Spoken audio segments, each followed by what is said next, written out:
얼마 전에 친구들과 만나서 운동 간다고 했는데 점심 먹을 시간이 없어서 편의점에서 김밥을 여러 개 사가지고 왔습니다. 김밥의 종류도 여러 가지라 제육김밥 하나 먹었는데 맛이 훌륭했습니다.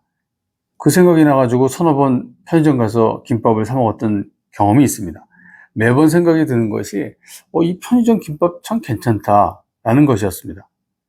지난 일요일 뉴스에 올라오는 4달러짜리 김밥 대박 기사를 읽다 보니까 전에 먹었던 그 김밥이 생각났습니다. 반가웠습니다.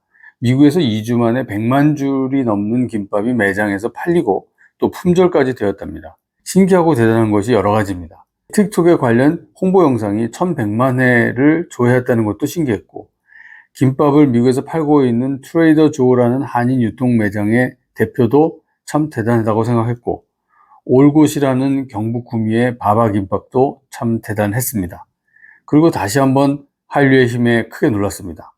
기생충, 오징어 게임 등 우리나라 한류가 대한민국을 세계에 널리 알렸고 우리 기업과 제품의 경쟁력을 높여주고 있기 때문입니다.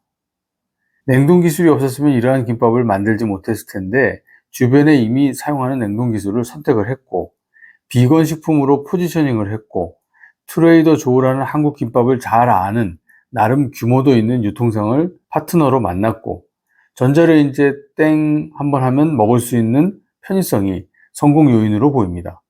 10월이나 되어야 트레이더 조에게 이 냉동김밥을 2차 납품한다니 정말 대박입니다. 우리 스타트업들은 이 기사를 보고 부럽지만 빨리 내 이야기로 만들어야 되겠다라고 생각을 하셔야 합니다. 배울 것은 바로 질문하기입니다. 이 대박김밥의 이야기의 시작은 결국 어렵지 않은 질문에서 시작할 겁니다. 미국의 유통 매장에 김밥을 팔면 어떨까? 지금은 국내에서 팔지만 냉동해서 김밥을 미국 전역에서 팔 수 있지 않을까? 라는 질문일 것입니다. 이 질문을 올고에서 먼저 했던지, 트레이더 조에서 먼저 했던지, 이 질문으로 대박의 역사가 시작되었을 겁니다. 스타트업 대표는 이런 질문이 회사 내에 자유자재로 나올 수 있게 만들어 가야 합니다. 이런 혁신의 질문을 가로막는 무엇이 있어서는 안 됩니다. 스타트업 초기 운영에서 가장 큰 리스크는 이런 혁신의 질문을 막는 무엇이 있는가를 확인하고 이를 제거하는 일입니다. 스타트업 초기에 쉬지 않고 제품과 시장의 적합도를 높이려는 노력의 결과가 매출로 나타납니다.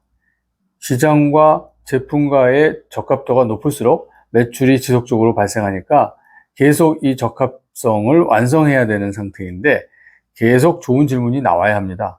이 질문이 계속 나와야 소위 매출을 높일 수 있는 시도를 자주 하게 됩니다. 질문이 많아지고 하나하나 어떻게 추진할지를 찾다 보면 길을 만납니다. 매출이 늘어나게 됩니다. 이 사례에서 또 하나 배울 것은 브랜드입니다. 올곳이라는 스타트업은 포장지에 영어로 김밥이라고 상품명을 적고 한국식 두부와 야채가 들어간 김말이라는 소개 문구를 넣었습니다. 대기업에게 납품하는 OEM식 김밥 스타트업이 아니라 자신의 브랜드로 시작했다는 점입니다. 바바김밥의 상표 등록과 관련된 특허를 했을 텐데 잘 준비되어 있어야 합니다. 미국 유통시장에서 김밥이 판매된다는 것을 확인하면 또 다른 기업들이 진입을 할 텐데 이를 막기 위해서는 지적재산권과 관련된 또 다른 어떤 계약에 관련된 진입장벽을 만들어 놓아야 이 스타트업이 지속 가능해질 겁니다. 이상입니다. 감사합니다.